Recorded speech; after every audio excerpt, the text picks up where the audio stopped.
अस्सलामुअलैकुम। मोहम्मद अज़हर सिद्दीक अपने programme mess views के साथ हाज़िर खिदमत है। चीज़ें तेज़ी से तब्दील हो रही है। मैं फिर ज़्यादा चलूँ तोशाखाना केस को मैं कहीं नहीं देख रहा। मैं मुराद है इस केस में कुछ नहीं है। लेवल प्लेइंग फील्ड का शौक, सज़ा देने का, इमरान खान को सबक देने का, इसके अलावा और क्या है इस केस के अंदर? आप बता दें क्या है इस केस के अंदर? कुछ नहीं है इस केस के अंदर। बेवकूफ़ बनाया जा रहा है कौम को। और दुख हो रहा है मुझे इस बात के ऊपर कि इस्लामाबाद हाई कोर्ट के चीफ जस्टिस इंसाफ फराहम करने में नाकाम हो गए हैं। और कभी कभी मैं नहीं चाहता था इस बात को, लेकिन अब ये पढ़नी बहुत, मैंने वैसे ट्वीट कर दिया हुआ है इसको, मैं बता दे चलता हूँ आपको। ज़्यादा लंबी नहीं, मैंने तो वैसे पूरी भी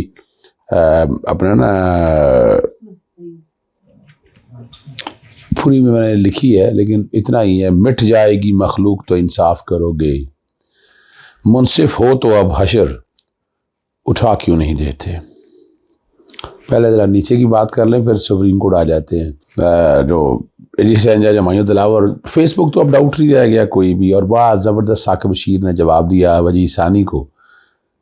यानी प्रोफाइल खुद चेक किया उन्होंने। यानी अब क्या कहना क्या चाहते हैं ये जज साहब? मैंने असूल करता इस जज को तो वैसे ही घर भेजना चाहिए। इस जज को, जमायत दिलावर को, ये जज बनने लायक भी नहीं है। बाखुदा मैं बताऊँ आपको, शर्म और हया आनी चाहिए ऐसे इंसान को कि पढ़ ले कुरान मजीद में। अगर देख रहे ना 99 नाम अगर आदमी पढ़ ले तो उसे समझ आ जाती है। अल्लाह दिलो दोहरा एहतसाब है ऐसे लोगों का।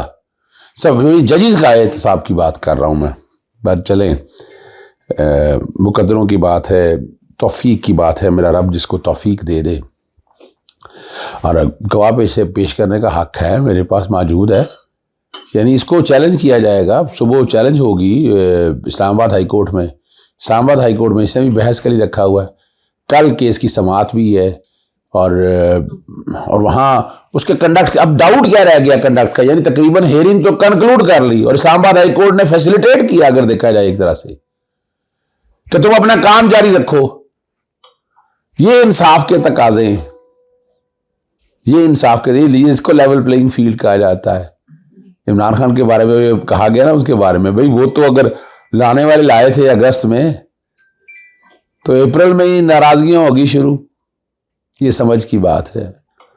मेरा अपना नुक्ता नज़र है, मैं एक ट्वीट में इजहार कर चुका हूँ और मैं पहले बता चुका हूँ कि पाकिस्तान की बका अमेरिका के ब्लॉक में नहीं है, चाइना और रशियन ब्लॉक में। मेरा अपना ओपिनियन है। हर एक अपना ओपिनियन, लाजमी नहीं हम पाबंद है हर एक के अपने। मैंने जब रशिया तोड़ा गया, मैं उस वक्त भी उसके हक में नहीं था। और मैं आज भी समझता ये जो कुछ भी हो रहा है, इससे इस मुल्क को कोई फ़ायदा नहीं होना है। मुल्क पहले नीचे गिर चुका है। हमसे तो बेहतर अफगानिस्तान चला गया। इतनी लंबी जंग जाने के बाद आज उसकी करेंसी कितनी स्टेबल है और हम रोते फिर रहे हैं।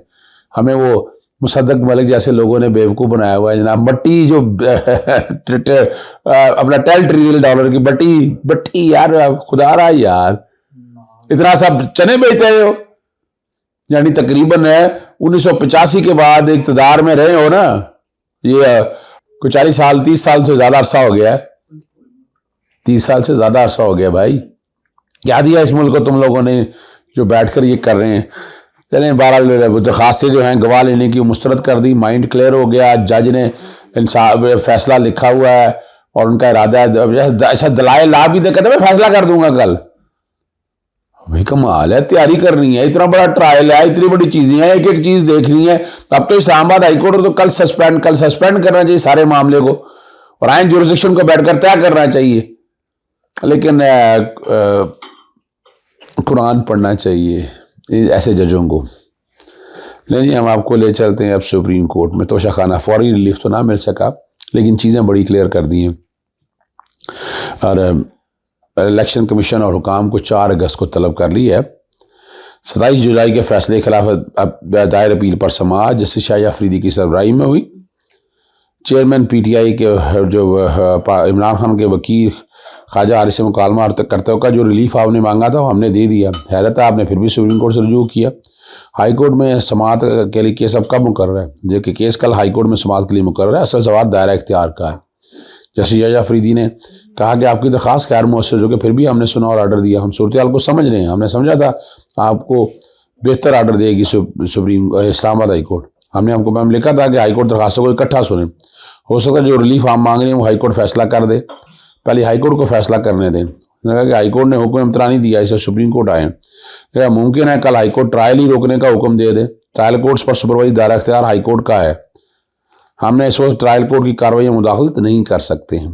इस्लामाबाद हाई कोर्ट को फैसला करने दें। ख्वाजा हारिस ने कहा कि हाई कोर्ट ने हुक्म इम्तरा नहीं दिया और इस पर यहया अफरीदी ने कहा कि सुप्रीम कोर्ट से हुक्म लेने के बजाय हाई कोर्ट के हुक्म का इंतजार करना होगा। और ख्वाजा हारिस ने कहा कि ट्रायल कोर्ट ने गवाहान पेश करने का हुक्म दिया है। ट्रायल कोर्ट जज ने कहा है कि हम गवाहान पेश ना की धक्के दिफा ख़त्म कर देंगे। हाई कोर्ट ने 4 दरखास्तों पर नोटिस किया लेकिन हुक्म नहीं दिया। जस्टिस यहया अफरीदी ने कहा कि मौजूदा केस आप मजीद सोच विचार कर ले। इलेक्शन में फ्रीकन को नोटिस जारी कर रहे हैं। फौरी ट्रायल जो है ना, ये अब समाअत जो है 11:30 बजे तक जुमे तक मुलतवी होगी। अगला बस यहाँ साथियों के आगे तोशा खाना के हवाले से बात ख़त्म होगी। आगे हम फ़ौजी अदालतों के ट्रायल के हवाले से समाअत इसकी कल होगी। लेकिन एक जो है दरख्वास्त दायर कर दी, वो जो गाड़ियाँ वाड़ियाँ ख़रीदने का हुक्म दिया है ना जुडिशल एक्टिविज़म पैनल की तरफ से मेरी तंजीम ने, उस पर चीफ जस्टिस के पास फ़ाइल भेज दी गई है कि इकट्ठे सुने जाएँ, कि वो सारे मामले जो है ना इकट्ठे सुने जाएँ। इसमें जुडिशल कमीशन की दरख्वास्त मैंने जो इस्लामिया यूनिवर्सिटी के हवाले से वो मैंने तैयार कर भेज दी है। उसकी तफसीलात सुबह के प्रोग्राम में मैं आपके सामने रखूँगा। अभी आपको मैं ले चलता हूँ फ़ौजी अदालतों में जो है ना फुल कोर्ट बनाने की इस्तदा जो है अदालत ने मुस्तरद कर दी है। बेसिकली बुनियादी तौर पर तो 4 सफ़ा का ऑर्डर है, लेकिन अदालत ने वो, मैं अंग्रेज़ी में पढ़ना चाहूँगा, ज़्यादा अच्छा है आम आदमी को समझ सके। Mister Faisal Siddiqui, learn council of the petition constitution number so and so CMA number का जिक्र कर दिया। All past cases of constitutional importance, in particular those concerning the trial of civil and military courts, have been heard and decided by benches comprised of 9 judges or more. The incumbent government has previously failed to comply with the judgment of the court delivered by a bench of same strength as present. On the other hand, till that every judgment of a full court has been implemented by the state.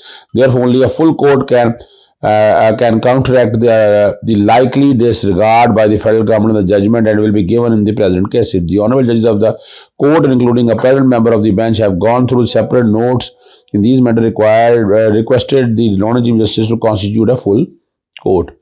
We have heard the various learned counsel for the petition regarding the request of full court. Have deliberated on the request of Mr. Faisal Siddiqui. They consider that it will be that if the learned Attorney General for Pakistan is first heard before arriving at any decision on CMA, accordingly to come of submission of दो आठ for the timing जो है अदालत ने इस larger bench बनाने की दरख्वास्त जो है ना मैं और ऑलमोस्ट कंक्लूड फाइनल स्टेज की तरफ चल रहा है। दौरान जमात चीफ जस्टिस ने कहा कि आप अपना काम जारी रखें, कोई पसंद करे या ना करे, मुल्क में कौन सा कानून चलेगा ये फैसला आवाम ने करना है। अल्लाह करे ये आवाम को फैसला करने दिया जाए। चीफ जस्टिस भी कह रहे हैं, लेकिन फैसले तो जो हो रहे हैं वहाँ देख रहे हैं, हमने काम ठीक किया, काम किया या नहीं, तारीख पर छोड़ते हैं, हमें तनकीद की परवाह नहीं। अब चीफ जस्टिस की सरबराही में आपको पता समाअत हुई। अटॉर्नी जनरल ने बताया गुज़श्ता रोज़ फैसल सिद्दीकी की दरख्वास्त में 3 नुकात उठाए गए, मैंने आपके सामने पढ़ दी हैं। अदालत ने मुलज़मा और ट्रायल के हवाले से कुछ यकीन दहानियाँ करवाई थी। मुलज़मों का मर्जी का वकील, सहूलत की फरहमी, अहल खाना से मुलाकात की यकीन दहानी करवाई गई थी। अदालत को शवाहिद की रिकॉर्डिंग, फैसले में वजूहात को शामिल करने की यकीन दहानी करवाई गई थी। अटॉर्नी जनरल ने कहा कि वकील लतीफ़ खोसा एक मुलज़िम की सूरत हाल बारे में बताता है। मैंने ज़ाती तौर पर तमाम मुलज़मान के बारे में मालूमात हासिल की कि 2 में से कोई गिरफ्तार मुलज़िम किसी अबतर सूरत हाल में नहीं। जैसे अदालत फुल कोर्ट के इस्ताम मुस्तरद करते हुए नमाज जहाँ ये दलाइल जारी रखें वहीं से शुरू करें, अपना कार्य जारी रखें, को पसंद करें या ना करें, मुल्क में कौन सा कानून चलेगा ये फैसला आवाम करेगी। हमने ठीक काम किया, तारीख पर छोड़ते हैं। जो और चीज़ से हमारा बंदियाल का इस वक्त जो कुछ हो रहा है तारीख सब देख रही है अपना। और कोई देखें जी, बुनियादी तौर पर जस्टिस आयशा मल फौजी अदालतों के मामले पर अदलिया और मुकन्ना के दायरा इख्तियार में तफरीक कैसे करें। अदलिया और इंतजामिया के इख्तियार अलग अलग होने का नुकता भी यहाँ है। अटॉर्नी जनरल ने कहा कि कोर्ट मार्शल का दायरा कार अलग किया है। इस मामले पर लियाकत हुसैन केस में मुख्तलिफ फैसले पढ़ूंगा, जिस पर चीफ जस्टिस ने कहा कि आप कह रहे हैं कि फौजी अदालतें कानून के मुताबिक नहीं हैं। अटॉर्नी जनरल ने अदालत को बताया कि अदालतें कानून के तहत बनी है, लेकिन आइन के आर्टिकल 175 से मुस्तस्ना है। मैं अदालती सवाल का भी जवाब दूंगा। कोर्ट मार्शल आर्टिकल 175 के तहत नहीं आता। जस्टिस मुजीब अख्तर ने मार्क्स दिए कि अगर ये बात है तो दरख्वास्त गुजारों का इस्तदलाल दुरुस्त नहीं हो जाता। बड़े ज़बरदस्त सवाल है। दरख्वास्त गुजार ये कह रहे हैं कि सिविल शहरियों के बुनियादी हकूक है। बुनियादी हकूक तो फिर आर्टिकल 175 के तहत काम अदालतें ही देखेंगी। अटॉर्नी जनरल ने कहा कि अदालतों को बताया कि फौजी अदालतें कानून के मुताबिक कायम होती हैं। फौजी अदालतों के खिलाफ आइन के आर्टिकल 199(5) के तहत हाईकोर्ट से रजू किया जाता है।